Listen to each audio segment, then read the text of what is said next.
పథకం పెట్టంగానే చాలది, అది ఎట్లా అమలవుతుంది అనేది ముఖ్యం. పబ్లిసిటీ కోసం పతారం ఎంచుకుంటానికి పెడితే అటు వెనుక ఏమయ్యేది తెలియదు. అందాల్సిన వాళ్ళకి అందుతుందా, ఎవరికి రావాలనో వాళ్ళకి వచ్చిందా, ఆఫీసర్లు ఎట్లా పనిచేస్తుండ్రు అనేది చెకింగ్ చేసుకోకుంటే ఇగో గిట్ల కావచ్చు మళ్ళా. అప్పట్లో తెలంగాణ గవర్నమెంట్ కు గొర్రెలమ్మిన ఆంధ్ర ఆసాములు గోసలు చెప్పుకోవటానికి హైదరాబాద్ ఈడీ ఆఫీస్ కు వచ్చిండ్రు. మా కాడ గొర్రెలు తీసుకొని పైసలు ఇవ్వలేదని కేసు పెట్టింది దీనిలే మరి. మొత్తం 133 యూనిట్లు ఇచ్చా, 22 యూనిట్లు ఇచ్చా నేను. ఓ కొడుకో 133 యూనిట్లు అంటే ఒక్కొక్క దానికి 1,58,000 చిల్లర. అంటే 2,14,00,000 రూపాయలకు మీద రావాలి. ఒక్కో యూనిట్ లో 20 గోల్రు, ఒక పొటేలు ఉంటది. 28 యూనిట్లకు రావాలి. ఈ కాకకో 4.5 లక్షల బాకీ. మొదట్లో మంచిగానే చెక్కులు చేతిలో పెట్టి నమ్మిచ్చిరట.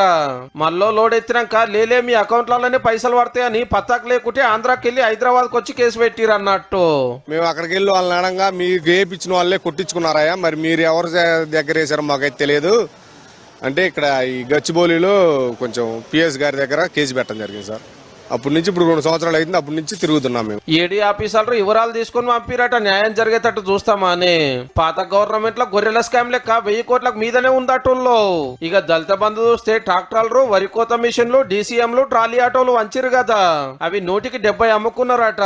కారోలు లేని వల్ల దళిత బంధు ఇస్తామన్నది 17 లక్షల కుటుంబాలకు, ఇచ్చింది 38,000 కుటుంబాలకే.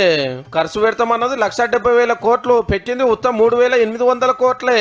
అందులో హుజరాబాద్ 18,000 మంది. పథకం పెట్టిందే హుజరాబాద్ ఉప ఎన్నిక కోసమాయే.